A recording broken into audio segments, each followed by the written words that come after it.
Don't care if you've been rolling in your GNX all night. If you smash that like button. Welcome to Black and Black Times Infinity. I'm your host, Cthulhu's Prodigy, coming to you live and direct from the Vista. Smoke me out, fam, with all the dank shit on my left. Your boy Blue. Let's see if I can do this. 7 sizzling sausages sizzling in a saucepan. There you go. You. If you know, you know. All right. Engineering on the ones and twos, choking people out on threes and fours with a brown belt. Kronos. Yeah. The generation that complains about participation trophies is the same generation handing them out. Hey. Just saying. Let that sink in for all y'all complaining. There it is. Participation trophies. Old Ninja will probably join us a little late, but we're gonna get up in here. We started. Yeah, we should add that, like have that as a category on the Golden Eggplant Awards. Like have a partition. I don't know, maybe not. That's kind of done. Never mind. Forget Participation trophy. Yeah. I guess Drake could maybe get one. Did he participate? I mean, I guess that technically participated getting murdered. Yeah. He participated. He participated like every single person that was ever put to death by the government participated in their death too. Just saying. You know what's funny though? Like you talk about moving goalposts. Like Drake fans are still to this day like, oh, he still has a whole bunch of streaming fans, whatnot. I'm like, yeah, people can listen to his old catalog if they really want to, but you can't tell me that wasn't a huge fucking L of a year. Like what are we talking about? What are we measuring here? Yeah, I mean, like look at his numbers for the year. Like, what's a hit song from Drake from this year? None. I mean, Kendrick done dropped, four or five solid hits in a row, and then he dropped an album, and he's gonna be at the Super Bowl. Yep. Like, he got to 100. He's the fastest streaming rap artist to get to 100 million streams ever in 9 days. 9 days he got 100 million streams. He beat everybody else by a pretty wide margin. So yeah, Kendrick is winning. Nobody wants to hear about his BS anymore. And the problem is that Drake, he can't fix this. Like the only way he can fix this is to just go away for a couple of months, maybe a year or so. Like just go away. That's his only recourse, because anything he does right now is going to be trash. Like he released songs after the beef. Did you hear about him? Did you hear about him? I'm gonna forever rewind the clock on this. Back in May on this goddamn show, we talked about this, and I was like, you know what? Be careful. This could very well be a Ja Rule situation. And I said, even a Hammer situation in terms of like, they just don't have a career anymore. And you could look up and it could be all over. Despite earlier success, Ja Rule used to be a household name that was played on the radio all the fucking time. He was one of the biggest like stars in music, not just rap, but like in music back in the day. So I fucking hated Ja Rule. He was in movies and shit. He was in Fast and the Furious. Monica. No. Yep. I hate every fucking one of his songs just because he always like murder. MR. It's fucking annoying. It couldn't happen to a worse dude. I'm just saying. Yeah. He deserved it, honestly. I mean, he was basically Wait, Drake or Drake guy. Yeah. Okay. I mean, he was somebody that was external. This is the problem with Drake, in my opinion, obviously, is that he was a dude from Canada, and he made his music. He was a child actor from Canada. Let me just first of all say that. And I hate to say, because I don't like the colorism thing, but I got to bring it up. He's a mixed dude, and he made this persona to make it seem like he was somebody who he wasn't. And he got all these other rappers and people that helped him out to get people to buy into this persona. But that's not him. Like, that's not him at all. And he decided to beef with somebody that is from the actual culture that he was trying to emulate. And he didn't understand like the rules of these battles. He didn't understand the actual culture because he's not from the culture. he didn't understand shit. Like for me, there's a lot of cultures that, even in African American culture, there's cultures that I am not going to comment on. Like I can't comment on trap music. Like I can like talk about it, but I can't talk about like from a cultural level, because that's not like how I was, what I was brought up in or anything like that. I'm past a generation, shit like that. I'm just not from that. But he got like somehow street cred from these other rappers from like Georgia and shit like that. They gave him creds on shit that he really didn't do. Like he wasn't about that life. He never was. You know, he goes home to Toronto, which is like probably one of the safest cities in fucking North America. You know what I mean? Where you have people that are from other areas that like actually grew up. And don't get me wrong, I know his dad committed crimes. Okay, but he's not from a city that is like full of like serious wealth inequality. You know, where the government was like literally fucked over his entire people.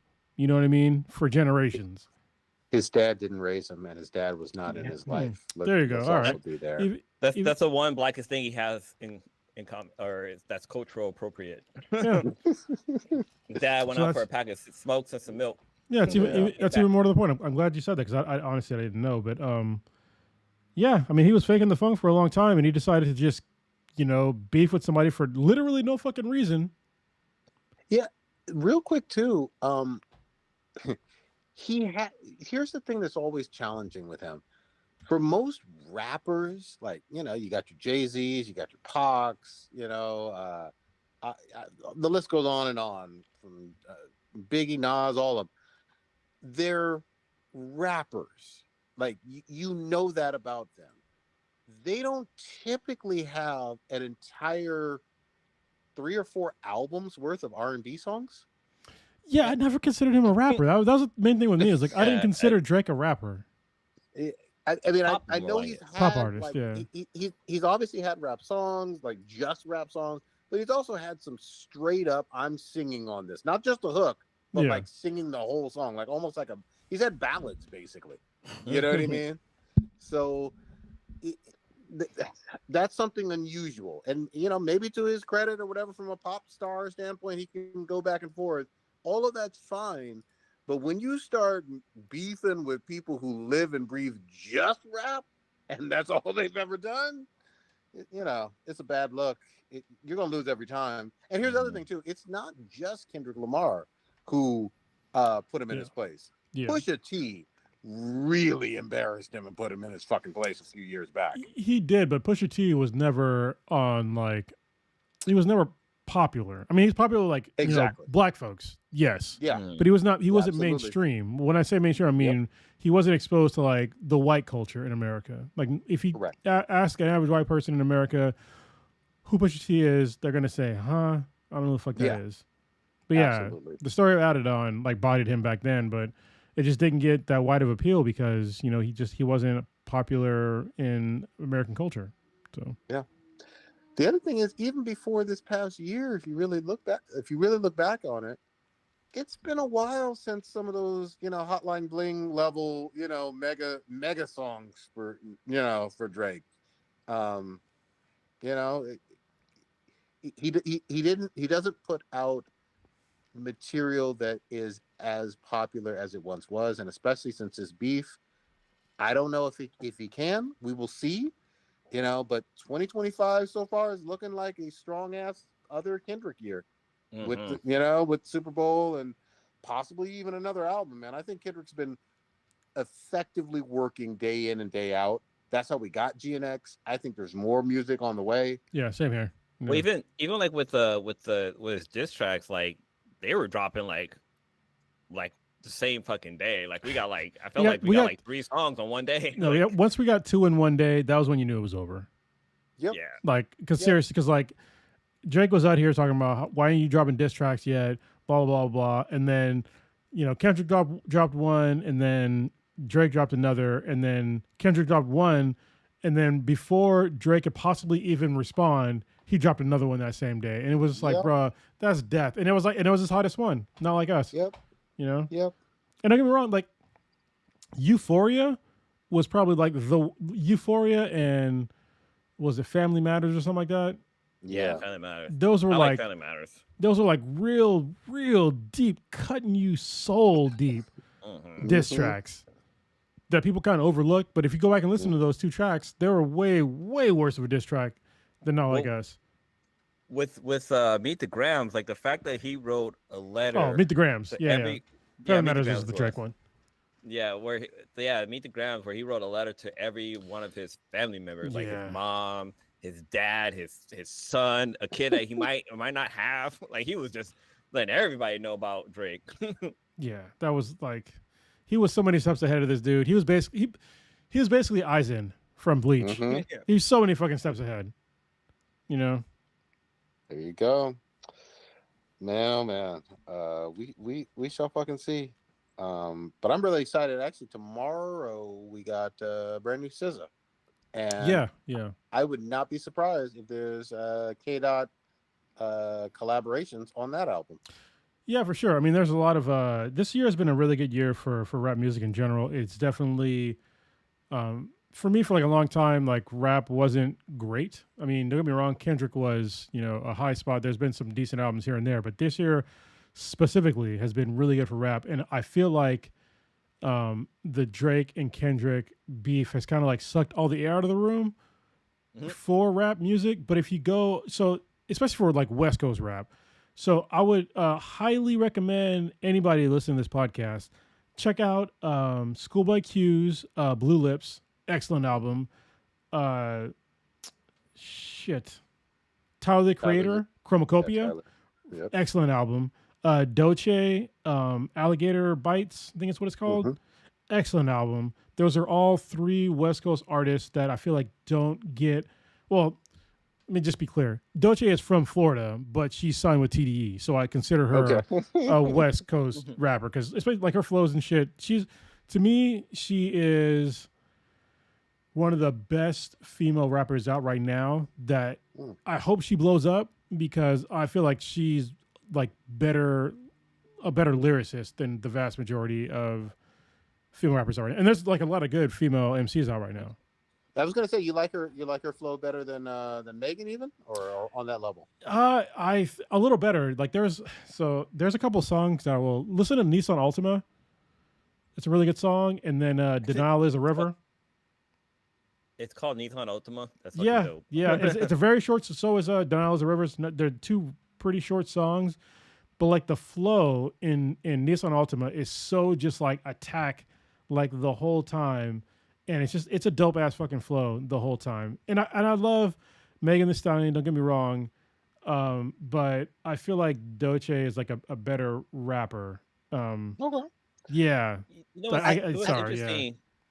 What's interesting is that we don't really hear this kind of adds to your point about how rap is sounding better this year, because I haven't heard too much of that mumble rap stuff out lately. Like it's pretty like stuff you can understand. Yes. Kendrick Lamar hopefully destroyed mumble rap and that whole culture around it of like, I'm just going to get drunk or high and just like mumble my way through some fucking rhymes, and even more to the point, like when, Lil Wayne was talking about, I'm going to do a diss track with Kendrick. Nobody give a single fuck about Lil Wayne's diss track. Like, cause we talked about it before on the podcast, but Lil Wayne, did he drop one? I thought he dropped one. Nobody gives a fuck. Like this dude is like, just retire, bro. Just retire. Like, cause if you do drop a diss track and it becomes popular, I'm going to bring up all the shit that you talked about in the past, like 4 fucking years. The fact that you were pardoned by Donald Trump, the fact that you were Donald Trump's little buddy, the fact that you don't believe in racism in America because you made it. So yeah, just stay silent, get your royalties, and be happy. Allegedly, he made up with Kendrick, even though Kendrick didn't really diss him on Whacked Out Morals all that much. No. But there was something about, if it's to be believed, I think an interview with him and Skip Bayless or somebody, where he's saying, "Hey, I have no problem with Kendrick. We spoke. Everything's good." He congratulated him on the Super Bowl finally. 2 months later. It's I don't get it. Hey, when when you're pissed off, it takes a while to cool off. So I mean, 2 Mhm. months. At least you did it. I mean, you could have just been like, no, I'm not gonna speak on that at all. Yeah, I mean, He took the high road, which is good. I'd be surprised at this point in his career if Lil Wayne is able to truly sell out even a venue that has 10,000 or 20,000 seats. And like at this stage, Yeah, in his heyday, an arena, absolutely. Yeah. But not now. Well, he went from Lil Wayne being like a very understandable, lyricist. He was once considered like one of the top 3 MCs. Yeah. He was like, a child if not number 1. Yeah, like he was up there. And the guy, I mean, this is my personal opinion. He just did too many fucking drugs, man, because he went from like understandable lyricism to like mumble rap with auto-tune. And it was so ear grating to hear like this guy that was, such a good lyricist before to like just being straight mumble. And this is coming from somebody that is not the greatest orator of all time. All right. But he would just mumble his way through all these fucking things. And it was terrible to hear, and apparently, well, we talked about it before, but like he might be forgetting some of the raps that he's been doing. But like before, he used to never write anything down. And that was like his thing. But you do enough drugs, your fucking brain can only take so much, man. Look, nobody on this planet told you that lean was healthy. Like, no, yeah. You know what I mean? Like, you can't just drink that all day, all night for year after year and then expect everything to be fine. Nah, that's not how it works. We shall see. We shall see. Goddamn. What do y'all want to? Should we start with some gaming stuff? There was a whole game awards, right? There was the game awards. I got to pull it up because I know who won the game of the year, which I need to get still. Which I heard it was really good. Patrick, frequent listener to the podcast, and a friend of mine, he said it was really good. But I still got to get it. Yeah, I mean, obviously, unless you've been living under a rock, Kronos is talking about Astrobot, which did win Game of the Year. It's a PS5. Oh, it did? Yeah, PS5 exclusive. It's basically like Sony's ode to open world platforming and PlayStation history, but it's like kind of like their 3D Super Mario, in a lot of ways. I played the first one that came with the PS5 at launch. I haven't played Astrobot, but you know what's funny about this? Astrobot, despite having incredible reviews, really good reviews, obviously it won Game of the Year at the Game Awards, it didn't sell like gangbusters, but now after winning Game of the Year, I'm positive it's going to be selling through the roof. It just gets a lot more exposure. It'd probably be like a Game of the Year version that they probably release, like Sony normally does. I wouldn't be surprised. Well, I mean, honestly, like given the nominees, so here are the nominees for Game of the Year from the VGA Awards. It was Astrobot, Balatro, sure, Black Myth Wukong, Elden Ring, Shadow of the Erd Tree, which is controversial because it's technically a DLC. Final Fantasy VII Rebirth and Metaphor Refantasio. I'm not surprised that Astrobot won. You know what I don't notice in here? There is 0 Xbox games. I'm just saying. The shade. Yeah, I mean... do they even have any games this year, like exclusive? Well, yeah, but it's like way too late. So like the game of the year that would have, if it would have released earlier, that would have been a nominee is Indiana Jones and the Great Circle, but it released late. So Astro Boys took home I think they also won Best Game Direction. Best Game Direction. What is that? What the hell is a Best Game Direction? Like, is it good controllers or like the storyline is went correctly or something like that? Like, what's Best Direction? Well, it's just like how, it says it in here, for creative vision and innovation in direction and design. So basically like how everything that kind of flows together. Okay, I got you. Yeah. Like I think that if you look at like a really great game direction, be like God of War. That's a great game direction. Or I'm going to keep saying fucking Sony games. Sorry. But that fucking samurai game. Jesus Christ. Ghost of Tsushima. Yeah. Great game direction, especially because like when you look at like the way things will like flow from like different like areas, from like snowy to grasslands to whatever, and they kept the theme of like samurai and kind of like ninja-like themes, like it was a great direction. What else do we got? Best narrative was Metaphor Refantasio, which is a really great RPG. I heard so. Yeah, so real quick on that one, I haven't played this particular one, but it seems like a spiritual successor to Persona 5 and that kind of genre of JRPGs. Yeah. I love Persona 5, so I'm definitely going to pick this one up. It seems to be a big hit that all the JRPG weebs are really fucking loving. So, yeah, I've heard great things about it. All right, best art direction again. Metaphor Refantasio wins again because it looks like an anime. So yeah, I mean that's what Persona 5 was an anime. Did you play that one? Just playable. Did you play that one? Yeah, I played Persona 5. Okay. Best music and score goes to Final Fantasy VII Rebirth. Final Fantasy always has great music. Yeah, for real. I mean, what I need to do, what I keep kicking myself, the next time they come either to San Diego, LA, or wherever, somewhere in Southern California, when they do that whole symphony with like orchestra with Final Fantasy, I need to do that shit. Bro, I used to go ahead. I remember back in the day, you could take the PlayStation like Final Fantasy game and throw it in your CD player and just play the music files from the disc. That was always fun. Oh yeah, like the scores on there were fucking dope. Yeah, I used to. Did you play on your CD or you had to play on your computer? I can't remember. I mean, your computer had a CD player. So anyway, what was I gonna say? I used to listen to just the load screen to Final Fantasy 3, which is 6 in America. I would just listen to that. It was like the dope, and I would go to sleep to it. It was like the dopest, like really chill fucking intro song. It was lo-fi before lo-fi. Yeah, yeah, for real. Best audio design is Senua Saga Hellblade 2. Oh, look at that, Xbox. We got one. Yeah, that's right. The sequel didn't come on a PlayStation. That's right. No. Best performance is Melina Jurgens from Senua Saga. Sorry, Senua Saga Hellblade 2. So you're getting some Xbox. There you go.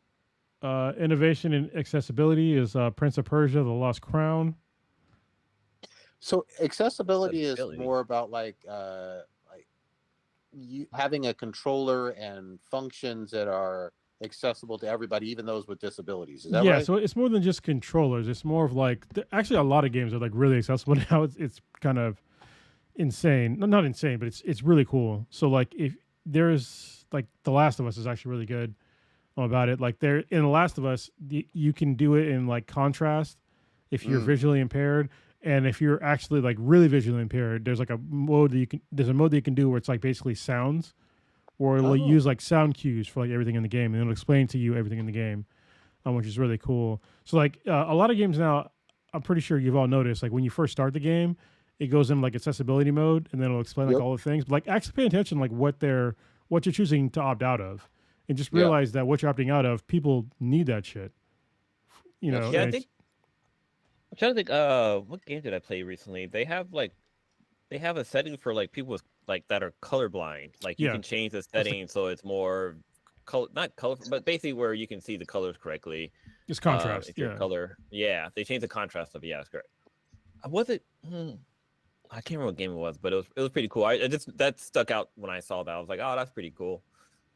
Yeah, it's all right. So Games for Impact is Neva, which I have no idea what that game is. So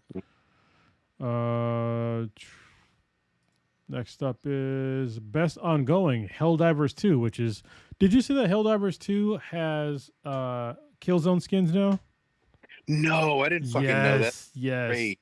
Killzone skin, there's like a whole new like map area. I think it's like a world. And they have like a new enemy type where it's like basically like zombies and like these crazy like giant like weird looking alien things that shoot lasers and have shields and shit. I gotta jump back into Helldivers. Yeah. That's fucking epic. And I've wanted to play a co-op Killzone since PS4 days. That'd be great. Yeah, they need to we need to do Killzone. Yeah. This Neva game looks crazy. It's like a wolf with like tree branches sticking out of his head. I don't know what's going on. It's like an indie game, right? Yeah, it looks like it's an indie game. It looks like it's a side scroller.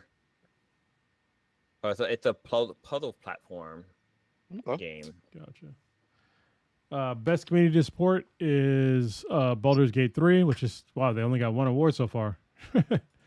Well, kind of jump back on to that one. Yeah, they won like 7 or 8 last year though. They won Game of the Year too. So No Man's Sky is on that list as a nominee, which I thought was interesting. Yeah, I mean how old it is. But No Man's Sky, seriously, that's like every single game that like quits early, like Concord, like you can fucking fix it. I mean, Concord didn't get worse reviews than No Man's Sky. Honestly, like I played, the beta of Concord, and it's actually a decent game.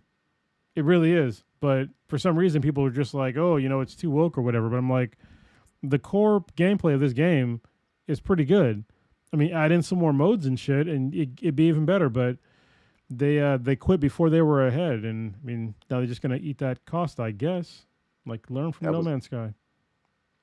Yeah, I mean, the only thing I will say though too is there was like negative hype for Concord. Like, No Man's Sky had maybe too much hype. You know what I mean? Yeah.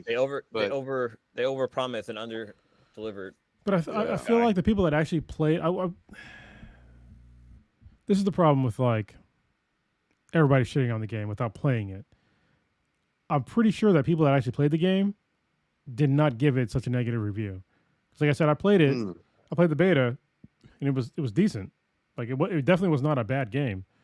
It took me a little bit to find like the guy I wanted to play as, but it was fun. Like I had fun in the beta. And yeah, well, I mean, like I played the game and it was fun in the beginning, but it got really repetitive. Yeah, it was repetitive, but like it was the beta though, and they could have just added in more modes. They could have done more stuff. Like I definitely feel like it definitely wasn't magnitudes worse than Marvel Rivals. Like seriously. And that one's obviously a free game, but has a huge player count. Yeah, and that was my whole thing from the get-go. I said it from the jump. They should have made this game free. I don't know why they didn't make the game free. Like they could have monetized skins, all that stuff, which I'm not paying for fucking skins, but kids will, which means that parents will. Yeah, but they just they fucked it up. Do we have the lawsuit of Fortnite on the list? I guess heard about that, right? I mean, that was a long time ago, but yeah. No, like I guess recently they're actually gonna start paying people out for all the microtransactions they got people to do or something like that. I don't know the full details, but the shit was just crazy. Well, they just made it too easy for kids to buy stuff on Fortnite, and so a lot of parents, obviously, this is the problem. Like, parents are paying for this shit, not kids, and so when you have your PlayStation or whatever account, Xbox, whatever, linked, and you usually don't put a restriction on what your kids can do monetarily wise, because you think that your kids are just you're buying a game for them, but it's saved as like your thing. And if you're not a gamer, you don't create a separate profile, so you just let them play with that shit. And so what happens is they buy a bunch of skins and shit, and all of a sudden you're $1,000 in the hole in a month because your kids don't understand that this is real money that comes out of your parents' pockets. Yeah. Yep. What makes it even worse, though, is everybody thinks of and knows Fortnite to be a free game. Yeah. And it is, but obviously you can pay a whole lot of real world fucking money to that shit. And they did try to purposely make it too easy for young kids, because it skews young, to spend thousands of dollars. You know what I mean? Like, that's the whole thing. That's their cash cow. My son has a tablet and he'll be playing around on that, and he's got this one game where it doesn't have in-game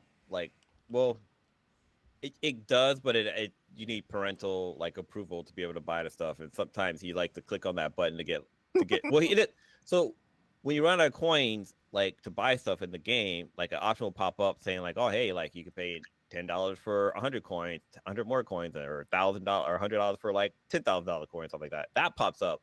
And I guess with Fortnite, they made it easy where they could just click it in, blah blah blah. But with this game, like I need to put in a password to be able to allow him to be able to purchase anything. So yeah, I mean they try to get that money.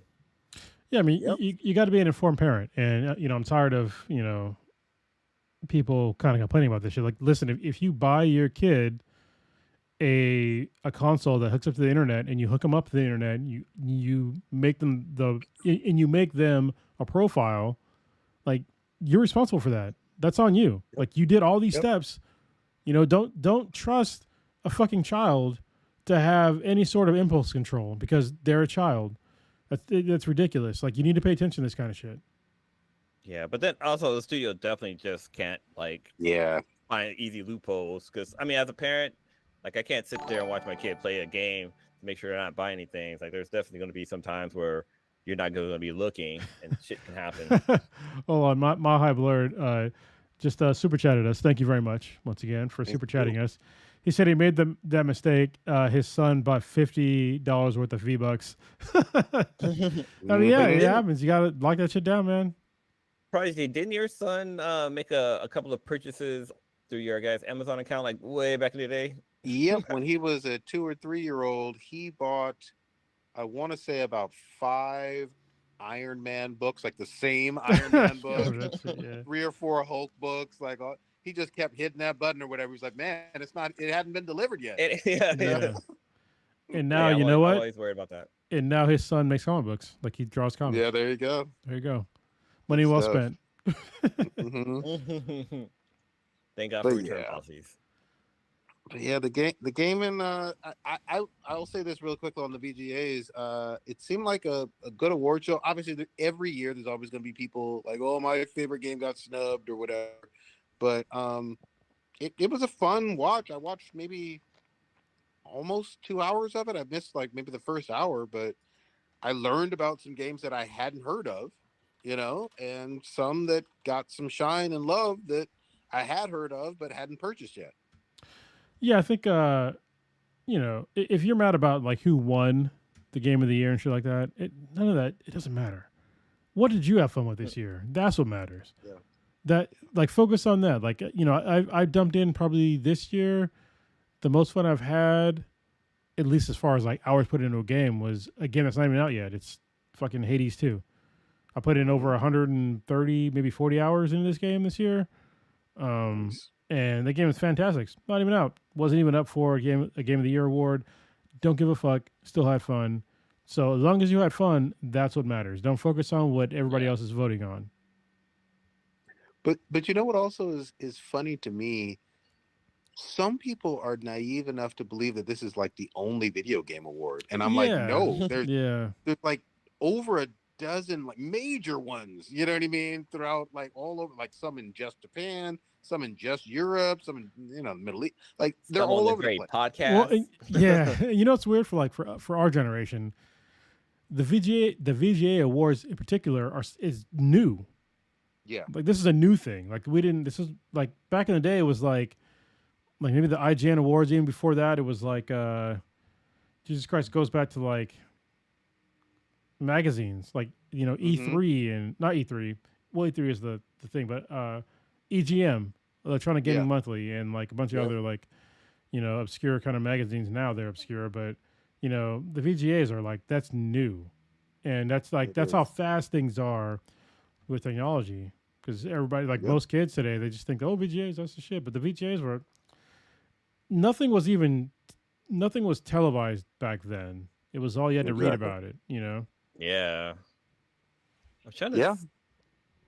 It's funny because like you keep saying VGA. Like back in the day, VGA stood for what is it? Video graphics. Connector? Yeah, adapter. Yeah, it's like that was like the old school, way before DVI and now it's like HDMI. And DisplayPort. But yeah, way back then. Even USB-C is like a video port now.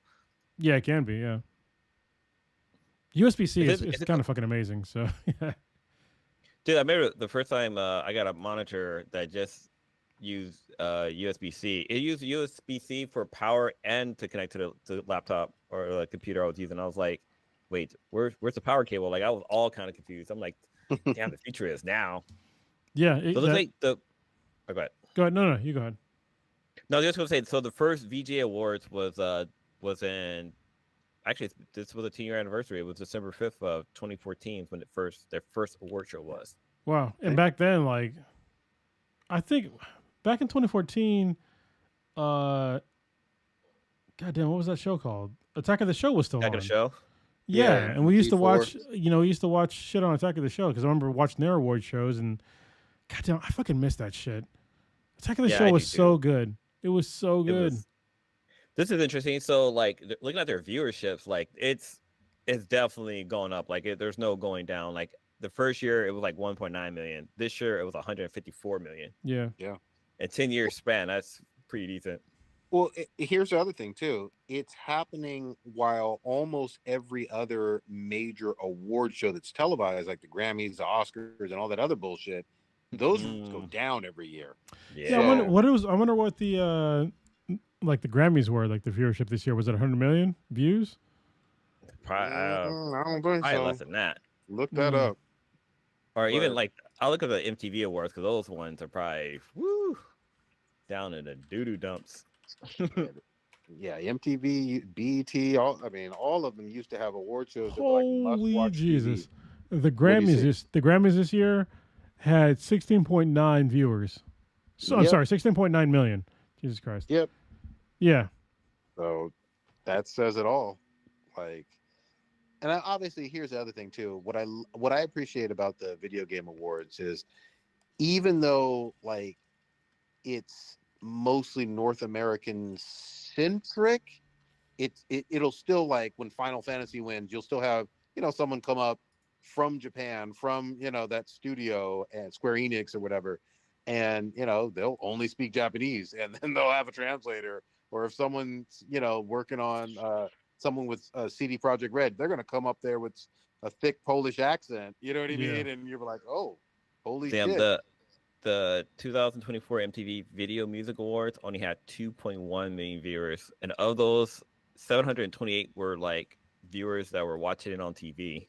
Like that's telling of the time. Like nobody really watched TV. I mean, MTV, they have strayed so far. What's insane about MTV is that it's basically like a self-fulfilling prophecy. Like one of the first things that when MTV got big was video killed the radio star. Right? And so now the internet killed the MTV fucking channel. I mean, that's basically what happened. And they did not adjust. The whole point of video killed the radio star is how video was taking out, so much of the, viewership from radio. And that radio didn't really adjust. And now you have the same thing that literally happened to MTV. MTV has never adjusted to the fucking internet. The fact that you watch the vast majority of the music videos on YouTube is fucking ridiculous. MTV could have made MTV.com, with a video component, and they should have had all kinds of fucking lockdown rights on music videos to only view it on MTV, but they didn't do it because they did what every other stupid ass archaic old medium did. Is they thought, we're the best, like nothing can be better. We're not going to adjust to any of this shit. Yep. So fucking stupid. Well, never forget though with MTV. I know we've talked about this. We're old heads, but remember in the early 80s, they literally were segregated. And I know people hear that and they're just like, nah, you couldn't be. You're talking about something in the 60s or 50s. No, I'm fucking not. No. It was all white music all the time. Who called him out? It wasn't Sting. It was that guy with David Bowie. David Bowie. That's who it was. David Bowie called him out live on TV. He was like, I remember that shit. So, like, and I mean, imagine having a music video channel and literally being segregated indefinitely and saying no black music ever. Well, no, it wasn't no black music ever. It was that they would only show black music like after hours. And the way they tried to like explain it, because when David Bowie brought it up, they were saying that maybe it was Kurt Loder. I hope it wasn't. It doesn't matter. But they were trying to explain to David Bowie that we're trying to go for a certain demographic, and he was trying to. David Bowie was like, "What are you saying?" And they were like, "Oh, people in like the Midwest and like these other areas, they're literally." Something I realized in my older age is that in America, the minority rules. That's what rules. And what I mean by minority rules is that it's a very small subsection of white people in America that rules. It is not the majority of actual people. Is that almost every single corporation in America goes towards this very small demographic of white people because they consume like the most shit. And so they're willing to buy into more stuff, but it's not most people. Like if you look at like, for example, in politics, like the Electoral College, if you look like the way it's spread out, who's represented, like it's very skewed towards a very certain minority group of mainly white dudes, and it's like it's very strange, and that's the way it's been for like the longest fucking time. But like nobody really brings it up, and that's the way it's just been. It needs to change though. It has to change for America to grow. Well, and it's not. Hold on, it's not even just like white dudes in general. It's a very specific kind of white dude. Yeah, it's affluent. It's rich. It's rich and waspy.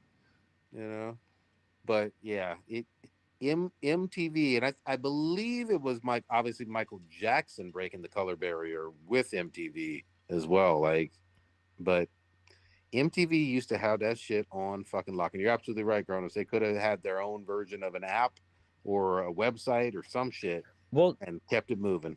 Because even on YouTube, a lot of artists, a lot of them have their own YouTube channels now, but it used to be like, I think it was like Vivo or something like that. It used to be like, like they had kind of the artists locked down. Like every artist had their own but YouTube Vivo YouTube account or whatever. Yeah. So yeah, it was interesting. MTV. But back to the main topic though with the VGAs.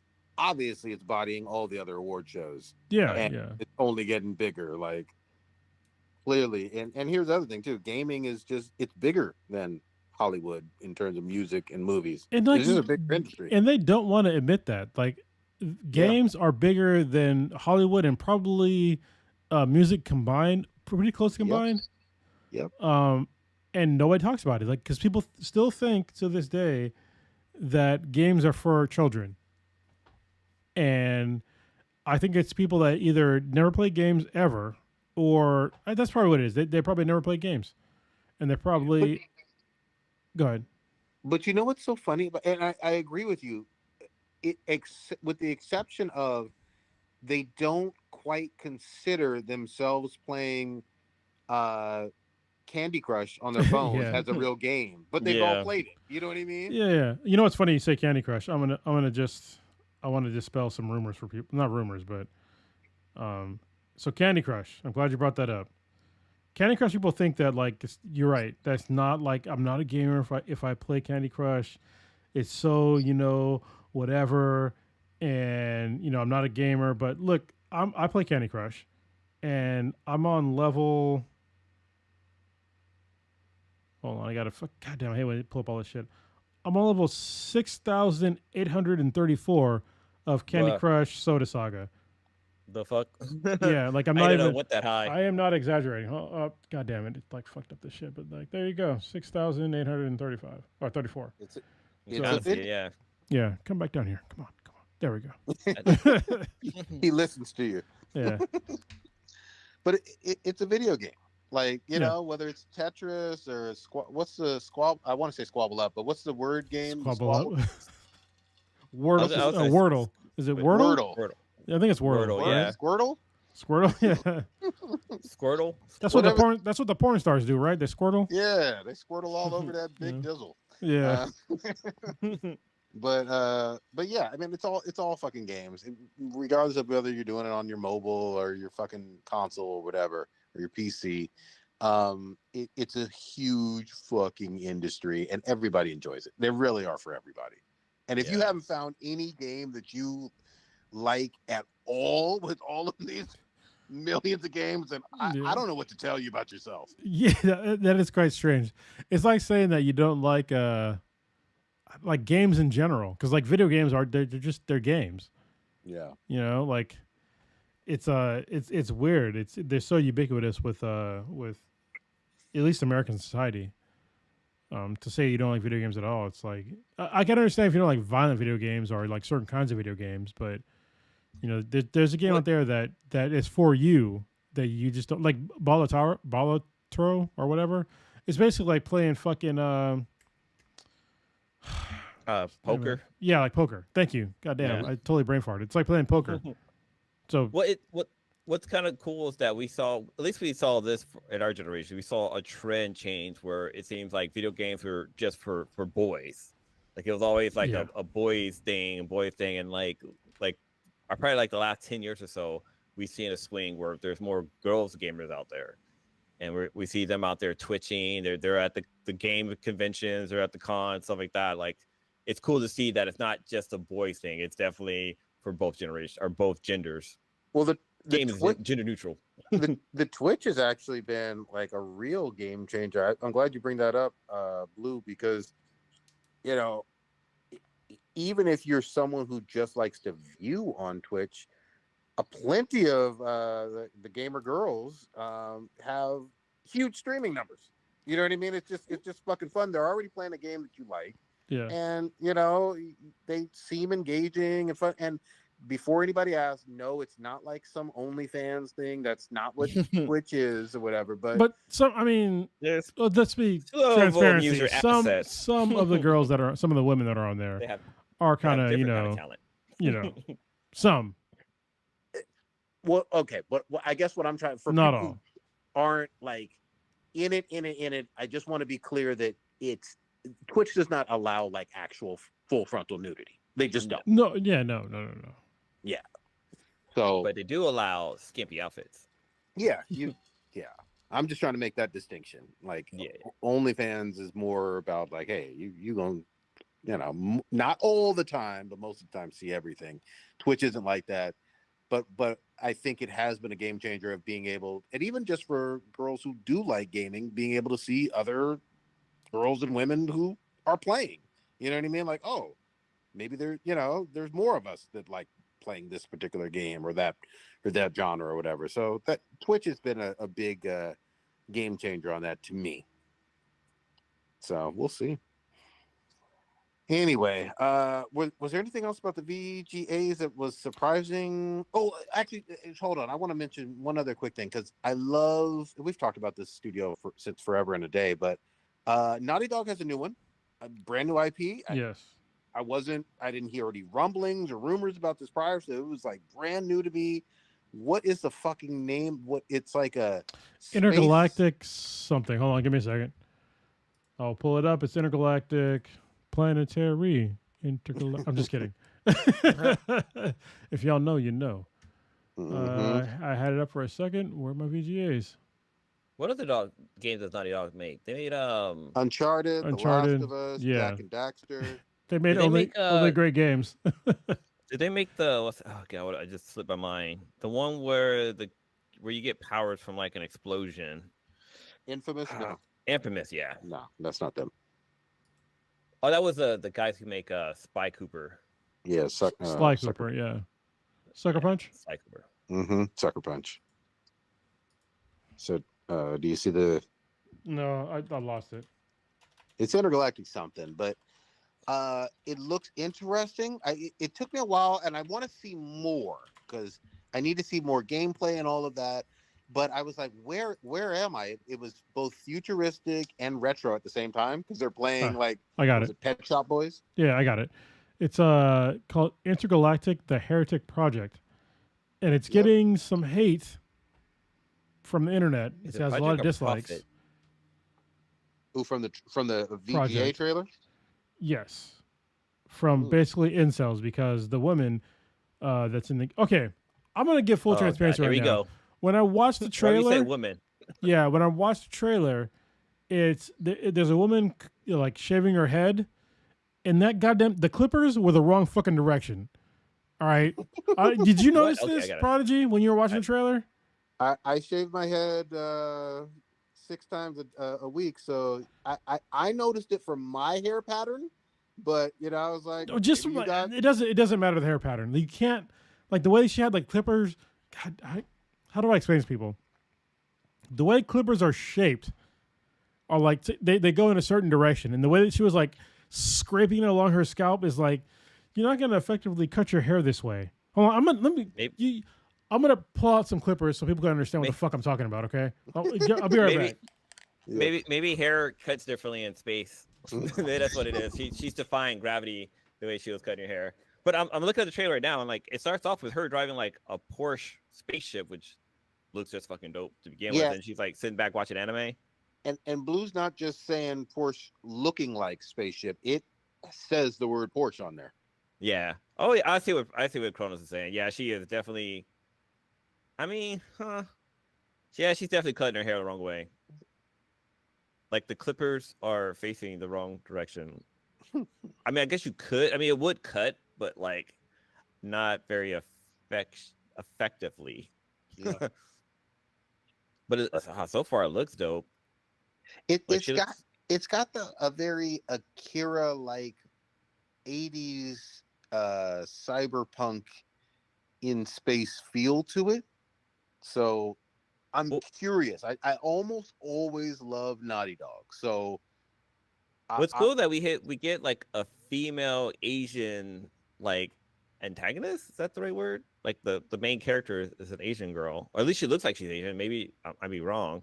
I think she's I think the motion cap actress is mixed black and Asian. Yeah, I'm seeing that. That's why I was a little confused if she was black or if she was Asian. But so you got those clippers? I used the restroom too. So I busted out. Oh damn, the fucking camera's still moving around. Hopefully it didn't like go crazy when I was gone. No, so it was okay. Yeah, it was cool. So this is like my beard trimmer that I use. So like the way that like the protagonist in the show was like cutting her hair was like going like this. Yeah. With the and this is not how you use clippers. Like you would. Hold on, it wasn't. I can't even do it. It would be if I was gonna go backwards, it had to be this way, like going with like if you go this way, like this is not. God damn, I have to do it backwards. This is not like how you cut hair. Like you have to do it like up or so. Like it would seem like so weird the way she was cutting her hair with clippers. Beyond that though, sorry, I had to like that was like my main issue. I was just like, this is fucking cringeworthy. Why the fuck are you doing this? That bothered you. That irked you. It really did. But other than that, like I didn't have a problem that she was bald. Everything else was like reminded me of like honestly like Akira. Yeah. Yeah, right. He said too. Okay, yeah. So it's like the same kind of vibe that I really enjoyed.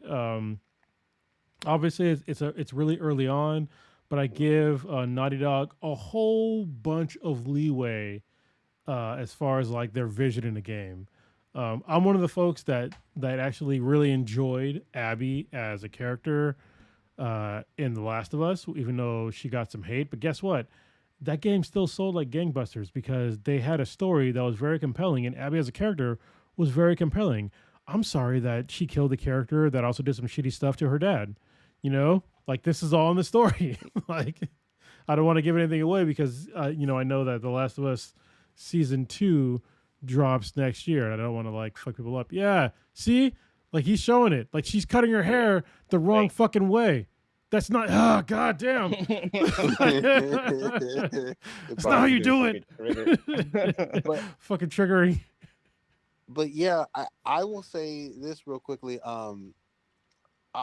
Obviously the last big one, The Last of Us 2. I mean, that was at the time 2020 won more Game of the Year awards than any other game in the history of gaming. So let that sink in.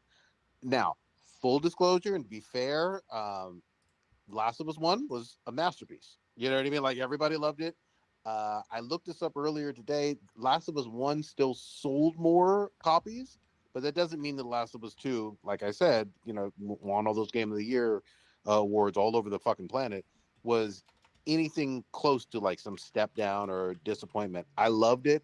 I also think that what contributed to some people having such a negative reaction to it was, remember, there were leaks just a few months before, or even weeks before The Last of Us 2 dropped. And the leaks were wild and really spoilery. And I would love to know how people would have reacted if they just went in cold and didn't know what was going to happen with the story. But even, no matter, regardless of all of that, it's still worth replaying. Even if you felt some kind of way about it in 2020, boot it up again. See how you feel about it now in 2024, 2025. I've replayed it a few times since launch, and it's gotten better every time. Yeah, go ahead. Sorry, go ahead. Well, I was just gonna say, like you said, go ahead, so I'm going ahead. Well, you did too. Yeah, but you said it after I did, so I'm doing it anyway.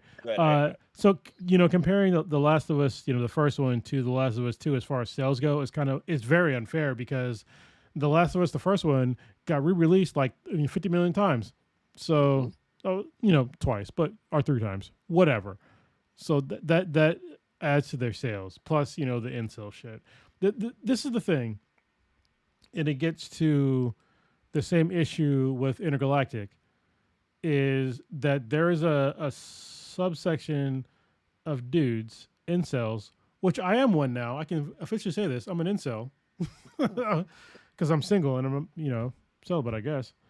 That they have a problem with having a non-attractive to them female protagonist in a game. And this is not even arguable to me at this point.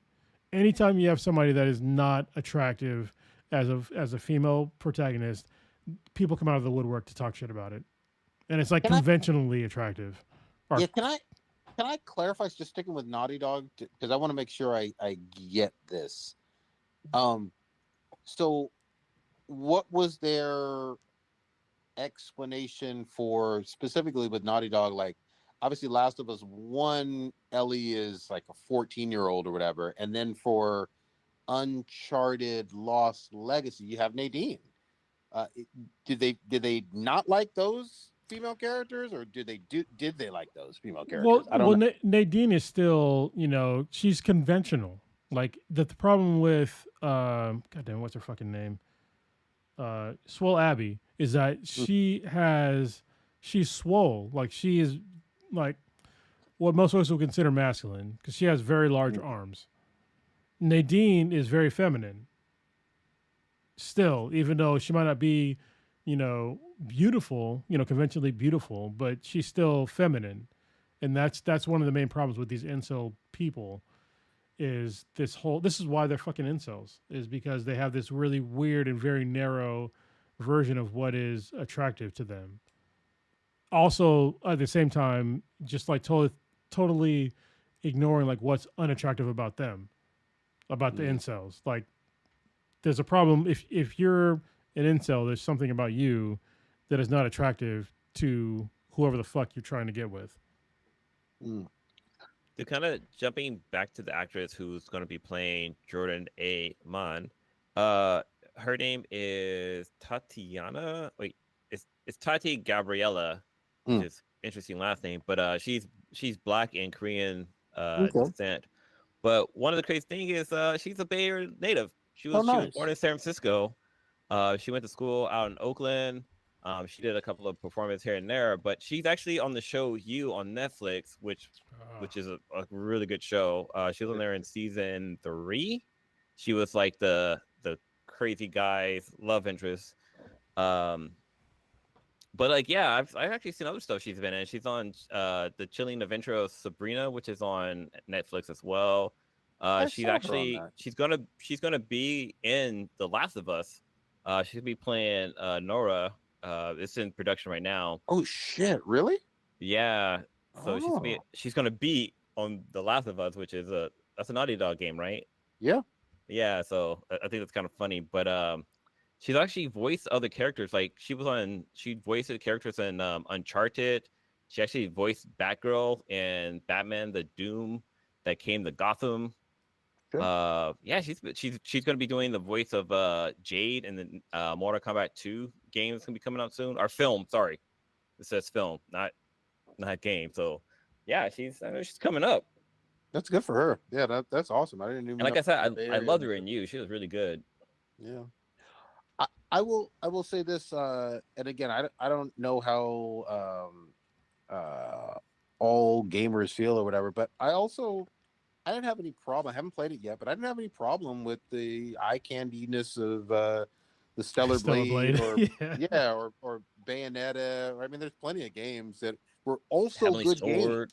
You know what I mean? Like the Bayonetta franchise is fun. You know what I mean? And I mean, and that's the thing is that like people, there are so many games that are geared, towards like the eye candy thing of like the traditional, hetero male eye candy thing.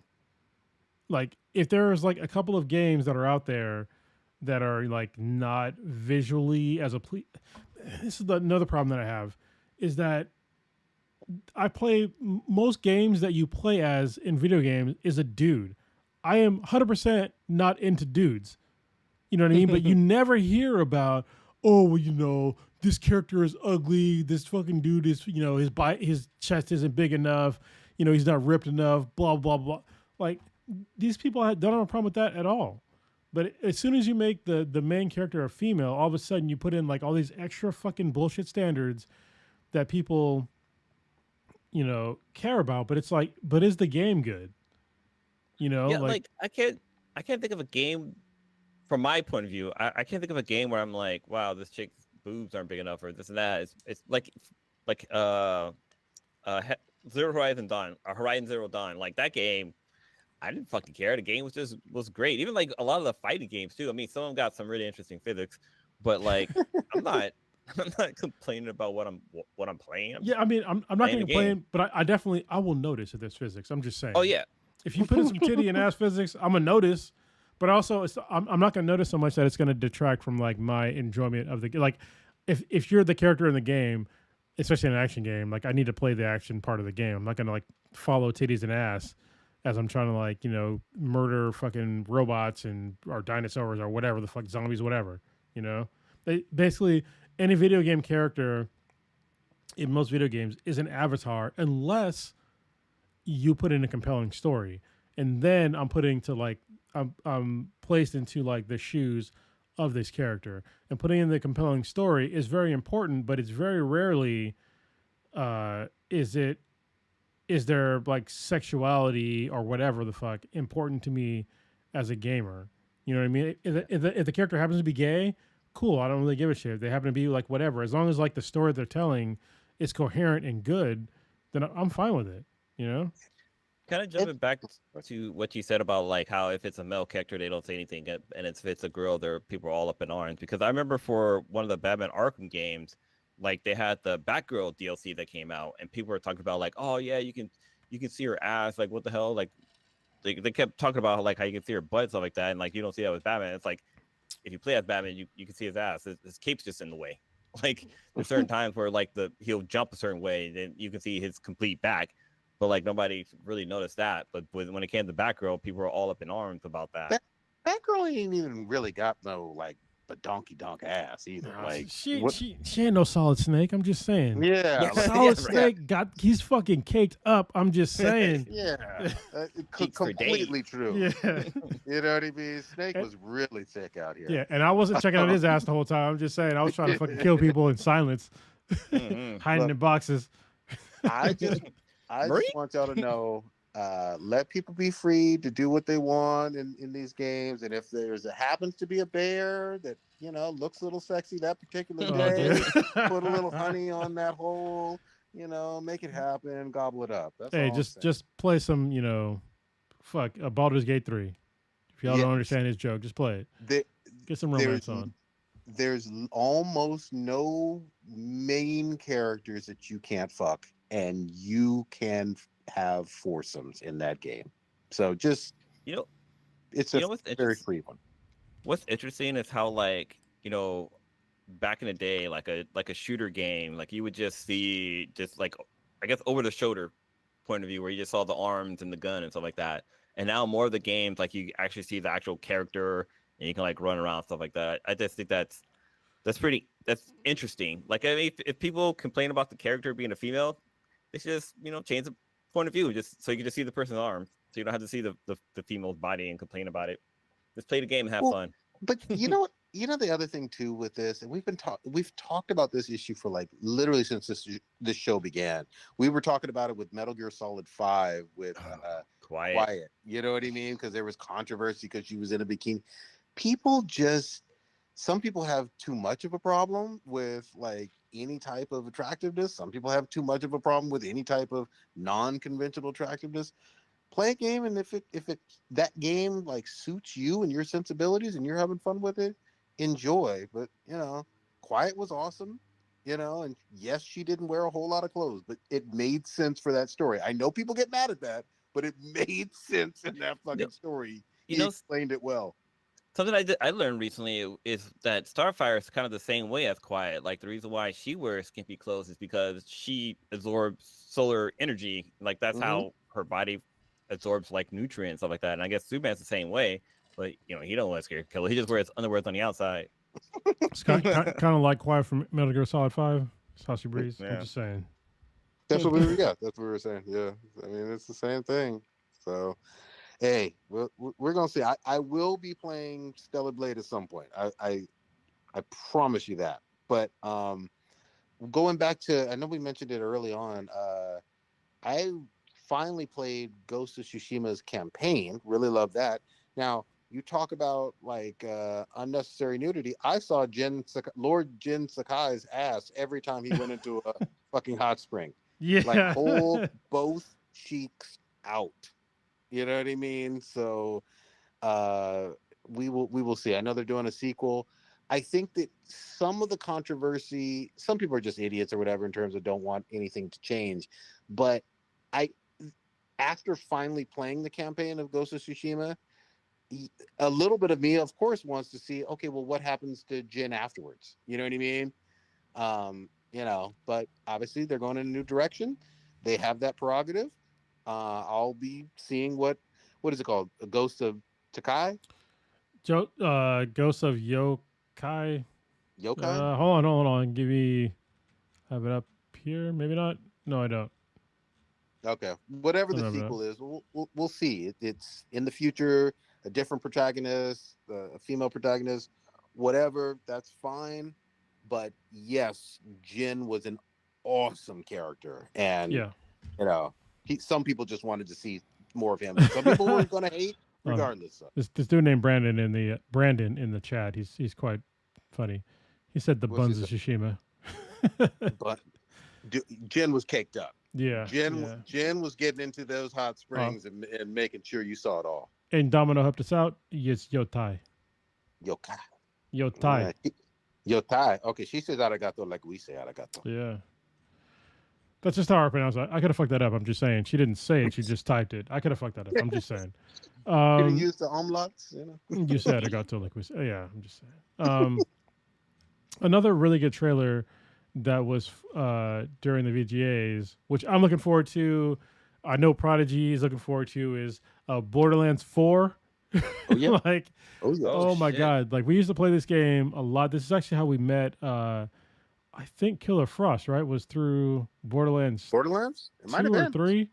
Pretty sure it's like 2. I think it was 2. Mm-hmm. Well, he's in the chat, so we'll see what he says. He is in the chat, yeah. Because remember, he would just like dump all these fucking legendary weapons at our feet. Yeah, I remember that. Billions of guns. Infinity guns, all this shit. Oh man, Infinity pistols. So yeah. That was probably my favorite part of the whole Borderlands franchise, is that you could help your fellow soldier out, basically. Yep. And I remember when they used to do the golden key drops, like you have to like go online to get like the keys and stuff like that. If you follow them on Twitter, I'm not going to say the other letter. It's Twitter. Mm-hmm. All right. They still drop them on the regular for like all of their games. Awesome. Yeah, that's cool. Yeah, Borderlands, great franchise. I'm not talking about this last movie. I'm not talking about that last movie that was in the theaters, but a great franchise. I'm excited about this shit. I hope it's a return to form. I hope they add some new aspects to it. You know what I mean? In terms of it was maybe Borderlands 2 for maybe Killer there'll be Frost. some crazy P for P stuff in there too as well. I don't know. We'll see. They used to have that. Remember that? They used to have duels. Yeah, that's right. That's right. Yeah. So that'll be fun and good for Gearbox as well. I like that studio. And Borderlands had like a story, like the story didn't really matter, but it was still like a fun, like just basically going around just fucking shit up and doing all the side quests. And they introduced some like really fun and great characters like Tiny Tina and Tiny Tina, yeah. And what's the girl with the bombs? That's Tiny Tina. Wait, what's the name of the fat one? I thought her name was Tiny Tina. Ellie. Oh, she was the girl with the. She had the cars, like the vehicles. Yeah. You want to fix? That's like the opposite of Ellie in The Last of Us. Yeah, that shit was great. That shit was great. What else did they do? Now I'm getting fuzzy. You know what? I was hoping that they'd give me some Monster Hunter Wilds, but I didn't see that. Yeah, no. Another one that came out is The Witcher 4, which is another controversy. Oh, so I got to go off a little bit on this one. You dumb fucks. In terms of, I don't know how people forget this, but I played the absolute fucking shit out of Witcher 3 Wild Hunt and the DLC. You can't tell me that Ciri, who we all fucking loved, wasn't a playable character, because she is a playable fucking character in that game. So her getting the mantle, which they set up in Witcher 3, the entire game, and most people put like 80, 100, 150 hours in. Go back and play that game.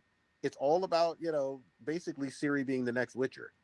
So I don't have any problem with that. Yes, we all will miss Geralt, and he was great, but he had three games. Nobody played 1 and 2, but he had 3 games.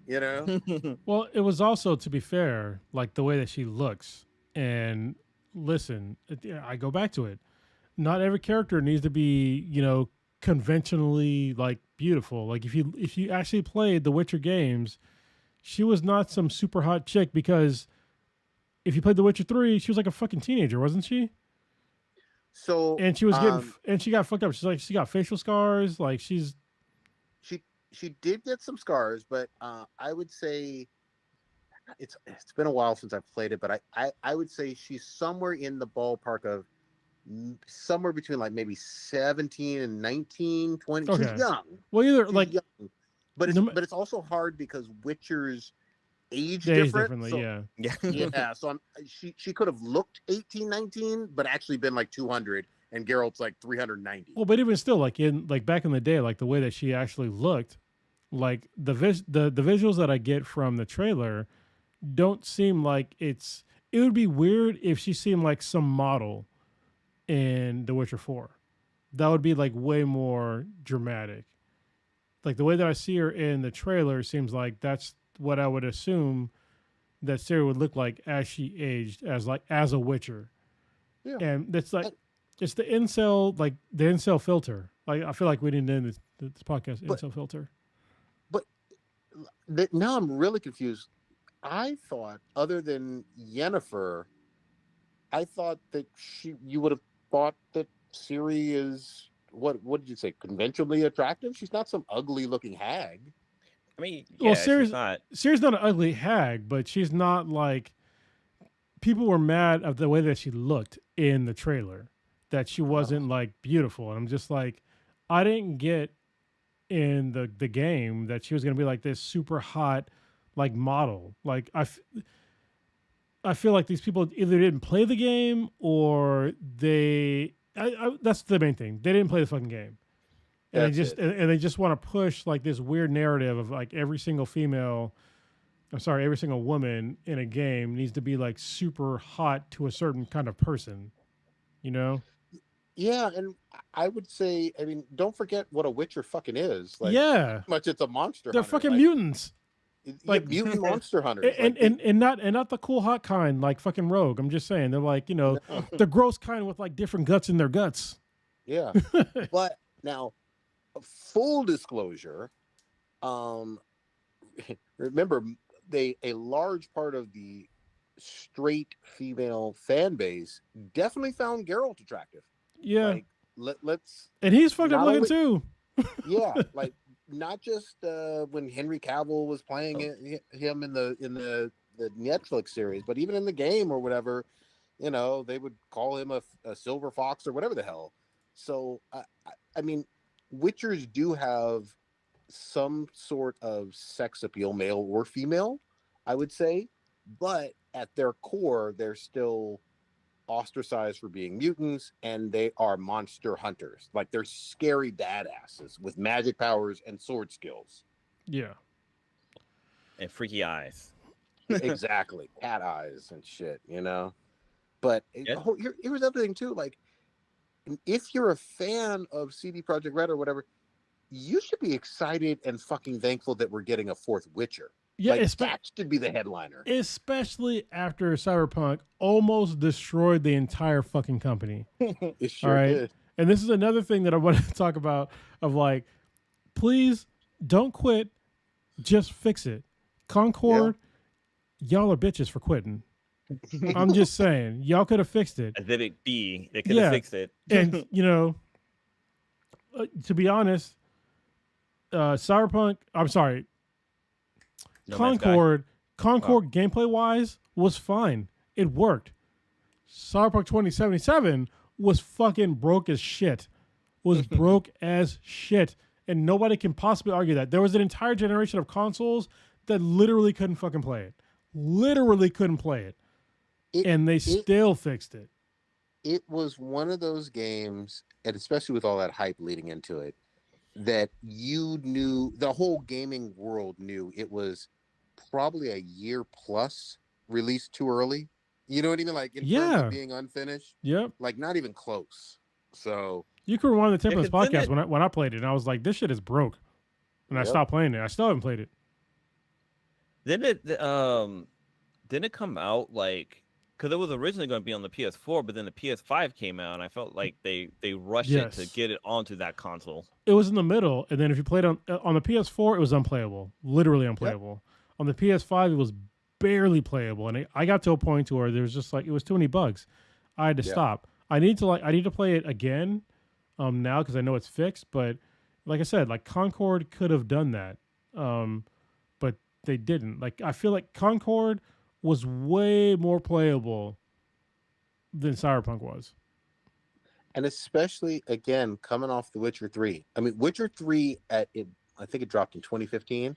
It won all these awards. It's pretty much a perfect fucking game. Yeah. It wasn't buggy for shit. It was just great open world fucking monster hunting with this mutant. And with great music and all that other stuff. And then they just fucking wet the bed. But glad they fixed it. Most people think that along with the Elden Ring DLC, that Cyberpunk Phantom Liberty DLC, I haven't played it yet. Most people think it's one of the best DLCs of this generation. Yeah. Yeah, I mean, people just, they need to. I feel like game developers need to be, if you're going to make a game, stick with your original vision and give it some time. Like there's been we've given examples out there of games that have had terrible launches, but have made it because the developers decided to stick with it, and it has repaid them in dividends. You know what really makes this conversation more difficult? I think a lot of studios want to, but it's the bean counters. If they don't see those certain numbers, they fucking, the stockholders and all that other stuff. It's stockholders. That's what it is. Yeah, they get to say, you know what, we're pulling the plug, or no, you didn't meet these quarterly earnings, and we're not making enough money fast enough. So fuck you. I mean, what's also crazy is that these games take for years and years to make and develop and get it out on the shelves.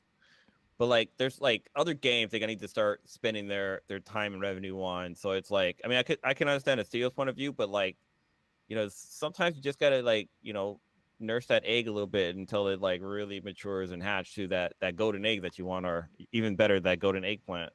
Yeah. You know it's going to be the perfect example in 2025 if it launches in 2025. We all know it, but GTA fucking 6. Remember that game? The GTA 5 launched in 2013 as the PS3 game. Like, obviously they had remakes and a PS4 and a PS5. There was no remakes. There was just. I mean, sorry, what did they? Game. It was, but didn't they remastered it or whatever? There was no remasters.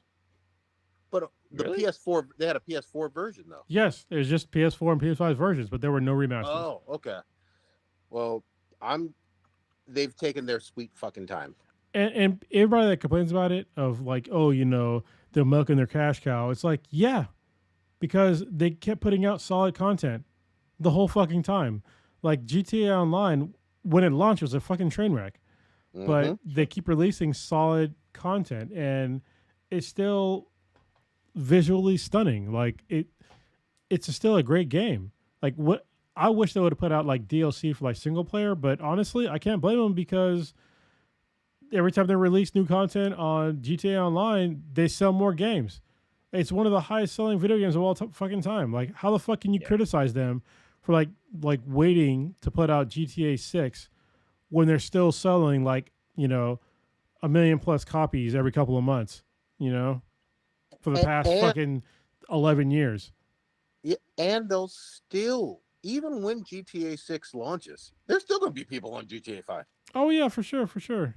Like that gravy train is not fucking stopping anytime soon. But obviously the VGAs didn't have any not that Rockstar needs it, but any awards or any additional trailers or whatever on that. But we'll fucking see. I know this. Everybody better clear the fucking calendar. You don't want to be anywhere close to that launch because nobody's going to be playing anything else. And I keep telling my son, who's like 14 now, I'm like, you don't know what a GTA launch is like. Global productivity is going to fucking stop. Yeah, I will take probably the week off. Yeah, you know. To be honest, fuck it. I mean, I got so much PTO. Like, my company's going to unlimited PTO, but I don't give a fuck. I'm pushing the limit. Yep. When that comes out. Well, this is interesting. I'm looking at the best-selling games of all time. Number 1 is Minecraft. Number 2 is Grand Theft Auto 5. Wii Sport is number 3. But like going down the list, that list, is Tetris on there? Tetris is not okay, not in top 10. So you're probably talking about the highest grossing games of all time. Then. Yeah, high grossing game of all time. Okay, but Witcher is on here for number 11. Yeah. So Witcher did pretty well, but like the difference between number 2, the second highest gross game versus the third is like leaps and bounds. So Grand Theft Auto 5 has made 205 million units sold, where the Wii Sport has only had 82 million units. So like that's they made twice, almost not 3 times, but almost twice as much than Wii Sports, which is crazy. Not surprising. Yeah, I mean, but look at the difference between a Wii Sport and years, GTA dude. 5. Yeah, just I mean, with the online, like Wii Sports came out in 2006, so that's another telling thing. And let's just be very clear here: Wii Sports had like no microtransactions. That's true. 0. Don't get me wrong; it is a fucking great and fun game, but GTA Online, you can buy all kinds of shit online. Mm-hmm. Oh yeah. All right. I know we're like it's getting late in the podcast, Game heavy. but there's 2 things I want to bring up before we end the podcast. Go ahead. The first one, which was not alluded to, but you said directly in your intro. Yes, I got my fucking brown belt in Brazilian Jiu-Jitsu. So Congrats. last week, I don't know if anybody understands this shit, but it's a pretty fucking big deal in the martial arts world. I was very honored to get it, and what's weird is that when I started doing Brazilian Jiu-Jitsu, like my goal was just to like try and like get good at Jiu-Jitsu and like eventually get my brown belt. Sorry, my black belt. But it was so obscure of an idea when I first started doing Jiu-Jitsu that it basically seemed like it was fucking impossible. Like literally fucking impossible, because the people that I rolled with, there was one brown belt in particular that I rolled with when I was a white belt that was like, he was basically doing magic, and I didn't understand like what the fuck he was doing. and like now I'm that dude. Like where I'm like I'm so much better than um, people that are like newer at jujitsu than I am. That it becomes like effortless, and that's like my whole. I was trying to think about like what is my goal now with jujitsu, and right now is to make my jujitsu like more effortless as I grow to get to my black belt. Um, it's been an honor to get it. I want to thank Dustin Peak, who's at Studio 33, which is where I train. If you're ever in the San Diego area and you happen to grapple, or if you just want to hang out or whatever, like I go to Studio 33 in Bonita, California, and that's where I train like the most. And it's a great place to train. It's very surreal for me to get like this belt. I had to like actually when I got the belt, so I knew I was gonna like I had to test because I had to fucking test for this shit. And like my old gym, there was like no testing to get like belts, but in this gym there's testing, and I was so nervous to like test for this belt, and I did a pretty good job as far as I know. I did a good job. I got my belt, but then like getting it is like it's such a surreal moment, and I had to like literally like replay like the past like 2 years of like my jiu-jitsu journey of like how good is my actual jiu-jitsu, like who can I beat, doing jiu-jitsu. And I was like, all right, and I had to talk to some people too. It's like, yeah, I earned it. And it's just my journey in jiu-jitsu has been kind of longer than some, not all, but some, because of the pandemic. But it's like basically I've been doing jiu-jitsu for like 11 fucking years. Wow. 11 years I've been doing jiu-jitsu. So like I can finally say like I have good jiu-jitsu. So like, which is kind of weird to say. It's like before I was like, yeah, I'm okay at jiu-jitsu. It could be kind of shitty, but yeah, like I'm good at it. So yeah, that's cool to say. It's a long time coming. 11 years, like you said, that's awesome. Yeah, all fucking proud. And the last thing I want to bring up is, did you guys watch Secret Level? So I'm a little upset with you, Kronos. You told me this shit was on Netflix, man. I've been looking for it shut up, sorry. Prime Video. Like, man, am I fucking retarded? Like, what is wrong with me? I can't find this shit on Netflix. Lo and behold, I think it's an Amazon show, right? Yeah, it's Amazon Prime Video. Yeah. So, needless to say, no, I have not. Fuck, I'm so sorry. I watched maybe 4 episodes. I definitely watched the Pac-Man one. The Pac-Man one's like I think it's like episode like 6 or 7 or something like that. I watched that one first. So the Pac-Man one, honestly, if you don't watch any other episode, watch the Pac-Man one. Yeah, the Pac-Man one. I was like, how is this fucking Pac-Man? Like, I didn't understand it until I got to the end. I was like, oh shit. I mean, there was like little symbols here, like the guy's sword and stuff like that. I was like, okay, I guess the guy's sword? No, because there's no fucking swords in Pac-Man. Yeah, that's what I was confused. I was like, it was very confusing. Like I was like there's, and then they showed like the ghosts and stuff like that. It's like what I don't. And then at the end, I was like, oh shit. Yeah, they need to have a new Pac-Man game that is like that. Yeah, it was fucking brutal. But I mean, from the trailers, they've always showed like the Mega Man one, and I'm super interested about that. And that one I believe dropped, but yeah, I've only seen a couple. I watched the one with Ono.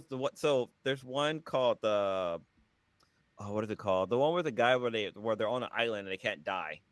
Yeah, what Schwarzenegger? Yeah, that one's fucking funny. I was like, why does his voice sound familiar? And one of my favorite things about watching Prime Video is that you can pause it and it will show you who the actors are on the screen. Yeah. And like I was like, I knew it. It was Arnold Schwarzenegger's voice. That one was like really fucking funny. Like I had a good time watching that one. But then also there was another one where this was very like Japanese animation style, and it basically plays on like the whole like your character like losing their lives and stuff like that, which is really cool. But yeah, it's a good series so far. They're all short. They're probably like I don't know, like 10 to 15 minutes long. It's really easy to power through them. The first 6, I believe, dropped last week, and I think they dropped another 6 this week. And one of them is the Mega Man, but I know Kronos have seen it. So Prodigy, yeah, I'd say it's definitely worth checking out if you get a chance. And it's not like cartoony and like not cartoony, like it's not like video gamey. It's like real good like CGI. But then one of them actually like it's more like a kind of cell shading, which is kind of cool. I definitely want to check it out now that I know it's on Amazon. I love a good video game series because what was it? The actual Netflix one, High Score, was excellent as well. Like kind of a style about all the video gaming history and console wars. But so this one is different. It's actually like mini episodes that are kind of linked to video games. Oh, okay. Okay. So like every it's almost like Love Death Robots or whatever on Netflix. Oh yeah. It's kind of like that. Like every episode had its own story, but each one has kind of a video game theme to them. Cool. I'm definitely gonna check it out. I'll probably check it out this weekend. Because it looks like it's right up my fucking alley. But yeah, and it's 6 episodes out, right? I think there's maybe 12 now. Yeah, there's more that dropped yesterday, maybe the day before. Yeah, I caught up yesterday. I heard a vicious rumor that there's actually a Concord like episode. Oh, there is. Like I watched it. That was in like this drop. So yeah, I know there's gonna be at least one more drop because the God of War one has not dropped yet. So ooh, now that'll be fun. Yeah, that franchise. Oh, hey, speaking of which, really quickly, sorry. In terms of going back to the Game Awards, shout out to Fallout. That adaptation won video game adaptation of the year, and that's another Amazon show, and right? Amazon? It is, and that one got a lot of love, so that was cool to see. Yeah, it got the I think the best video game adaptation, which is rightly earned. I forget like who else was in that category, but it was actually beat Arcane. Which was amazing. Yeah, right. Well, okay, so Arcane season 2 hadn't dropped as like being in the running yet, so I think that's like the thing. They missed it from a timing standpoint, maybe. Yeah, because I'm pretty sure like if it would have dropped in time, like it would have won. So yeah, because honestly, if you watch Arcane season 2, god damn, it was so good. Yeah, I'm still working my way through. By next week, I'll be completely done with that. But I love it so far. Yeah. All right. I would say let's wrap it for tonight. Blue, what you got popping this week?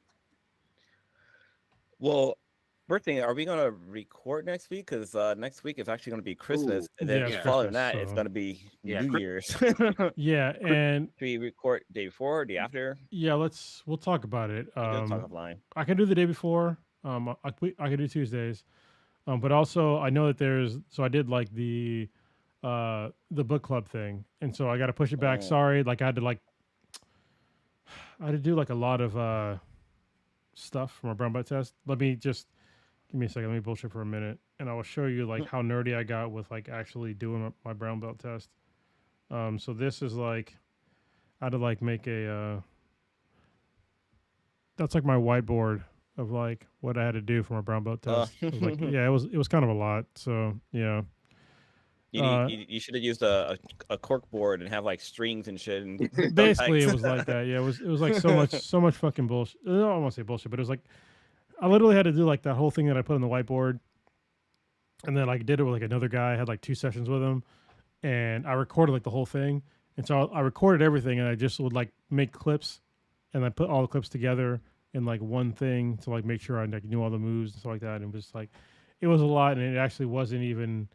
Like when I actually got to the test, I probably didn't need to go that far with that, but I'm glad that I did. It's better to be over prepared than under prepared. Yeah, I was definitely over prepared. Mission accomplished. You got it. Yeah. But yeah, for me, Christmas next week, I'm looking forward to that. My son's gonna ever since our tree's been up, he's been like wondering if there's any presents underneath the tree. Right now, there's not. We're gonna like do the whole Christmas Eve, bam, the presents there. But I'm trying to set up a schedule because I'm trying to catch up on a lot of my anime that I'm behind. So I've been watching Demon Slayer. I'm trying to catch up on that. I'm watching. Actually, I didn't even know this dropped, but they made a remake of Rurouni Kenshin that's on Crunchyroll. So I'm adding that into my roster. I'm catching up on Invincible. Because season 3 is going to be dropping soon, so I want to kind of catch up on that. And so far, like I'm like, why did I start watching the show? It's so fucking good. What is another anime I'm watching? I mean, obviously, Dan to Dan, you can't go wrong with that show. That show's fucking popping. God, we didn't talk about that. Yeah, goddamn. So yeah, much I'm good also stuff. watching. I'm trying to catch back up with Attack on Titans, because I know the series has ended, but I want to know why Bruno Mars, because there's like rumors that say that Bruno Mars saw the ending of Attack on Titans and he wrote that song, the song that he does with Lady Gaga. Like, that's supposed to be like about the ending to Attack on Titan. So I want to watch and find out what that is. No, it's not about Joker. It's about Attack on Titan, because Bruno Mars wrote the song. Okay. But yeah, so those are animes I'm catching up on.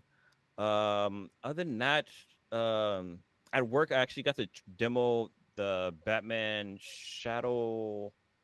I can't remember what it's called now. There's a VR game that you can only play on the MetaQuest VR that I got to try out. It was fun, but I wasn't very impressed with the MetaQuest 3. Like, it's cool that there's no like giant cables here and there, but there's somebody behind you right now. He has red hair and he looks very angry. Yeah. He's got laser red eyes. But no, I mean, it was still fun. It was cool, like everything, but like I wasn't too impressed with the game. With the function of the MetaQuest, the gameplay was really fun. I actually enjoyed being Batman, which is obviously to say, but yeah, that's about it for me for now. Good shit. Kronos, what you got? I'm feeling good right now. This year has still been like the worst year of my life, but I'm feeling a lot better than I was a month ago and the whole previous like 2 years. So yeah, just getting through like a lot of shit. But yeah, I'm feeling good. Honestly, it's been great to have all of you to talk to during this time. This is like the highlights, one of the highlights of my weeks, or my week, like every week, is to catch up with you guys. So thank you. I'm looking forward to next year, because I don't think it could be worse than this year. So next year has to be better, I hope. The Infinity Base will probably change next year, or actually in the next, even if it's not even next year, in the next coming months, even if I don't move, you're gonna see like a change in like my scenery. You're not gonna see like just a plain white background. I'm gonna like actually like paint the fucking this wall along with the other walls and like put some shit up in the background, because I got some cool shit that'd be cool to like show off in the background. I'm gonna get back into making clips, which I already have been doing. I'll start doing some jiu-jitsu like tutorials for people on this channel for a little bit. Until like I decide to split it off. But yeah, it's been a journey this year, and thanks for everybody that's been watching us. I appreciate it. This has been a really good year for our channel as well. So thanks everybody. And Blue is showing. Is that a coloring book? Blue? Fucking Batman, the animated series coloring book. So yeah, thanks. Good shit. Yeah. Man, I'm just getting ready for Christmas. My kids are going to be in the Bay, so me and Mishka get a little bit of time with no children to look after for, I don't know, a week or two. They get a long winter break, which is really nice. Hey, you know what I know you're not going to do? What? Is make babies, because you're busting dusty nuts. I'm just saying. Sure. Ain't no babies coming out. But yeah, for me, I'm finally going to finish off the end of season 2 of Gangs of London. That's a fucking fantastic show. Like I said, I finished off Ghost of Tsushima, so I'll probably go back to Baldur's Gate, or I might finally pick up Black Ops 6. And dude, I would like it is fucking good. Yeah, I need to get down on zombies. Yeah. And then B-Boy Frost and some others were talking about, obviously, Marvel Rivals. I've dipped my toe in over the weekend. It's Overwatch with Marvel characters. I mean, like, I know everybody knows that. I didn't know, like, it's really just Overwatch with Marvel characters. There's destructible stuff. But yeah, honestly, I think it's better than the current version of Overwatch right now. Yeah. So Overwatch shitty ass too. So I'll play a little bit of that, see how it goes, or play a little bit more of that. And that's pretty much it in terms of anime, I'm trying to catch up on a few things that I missed as well. But just dipping my toe in some of those. Like there hasn't been anything that has like really captured me like Dan to Dan or earlier this year Kaiju number 8 and Delicious in Dungeon. Yeah, that was good. Dan to Dan, Oh, yeah, was so watching- good. We'll talk about Yeah. Dan to Dan next week. It's just been like Back-to-back unusually bangers. good in like different kinds of ways. Like they're giving like everything that you think you wanted and also didn't know you wanted every week. You know, they've tricked us into sometimes watching a slice of life. Yeah. You know what I mean? Like, and you'll be rooting for them just like you would on a big shonen fight. You know what I mean? Yeah. Like, you know, characters, you're like, I just want them to get together and be happy. You know? Like, no, you got to find like those golden balls. Yeah. I like that they explained the whole cow thingy. Like the whole cow would be in the intro. I was like, why is there a cow in the intro? Then like literally that episode, I was like, oh, okay. Slowly but surely, everything from the intro is just like in almost all animes is in the show. Yeah. So, you know, really quickly, I will say this. Maybe I'm a bad parent, but my kids have gotten a little older and whatnot. I watch this shit with my 10-year-old, and we have a fucking blast. Like, me and her. It is wildly inappropriate, but she can handle it. My son does not get down with it. He watched the first episode and he was just like, you know, Dad, this Turbo Granny is real creepy, and I'm out. Well, it's funny. I actually introduced my wife and my son to the intro music. Like we were just doing a little dancing in our living room, and I was like, Alexa, play Otaku by Creepy Nuts. Otanoke. Yeah. But she understood it, and she's actually playing it now, so I need to stop it. But yeah, my son, he loves the music. He was all dancing around, and the beat was real cool. Then the sweetness came out, and she started dancing, and she's like, "What is this?" I'm like, "Oh, it's just a cool little, good little workout routine or workout song." It's creepy. And yeah, there's actually an instructor who made a dance, I guess like a workout routine to it, which works out pretty great. Like it's very high beat and stepping type of music, but yeah, it was pretty cool. Yeah, it's very hard to explain like what Dan to Dan is about. It's about penis and ovary theft from aliens and also ghosts. So yeah, and could just be aliens. Don't forget the old woman titty biting. That's an important part as well. Yes, that was quite shocking, but also quite hilarious. All right, take us out. You just listened to the dankest podcast in the world, Black and the Black Times Infinity. You can find us everywhere on iTunes or iPod or podcast or wherever they call it now. We're on Amazon Music. You can find us on Spotify. Anywhere you play your podcast, we will be there. Check out our website at www.benhabproductions.com/BTI. Check us out every Wednesday night at 8:30ish on YouTube, where you can find us live, jump in the chat, be able to chat with us, and we might give you a little shout out here and there while we're doing the podcast. With that being said, we are out of here. Later. I gotta press buttons now, I guess. All right, we're out of here.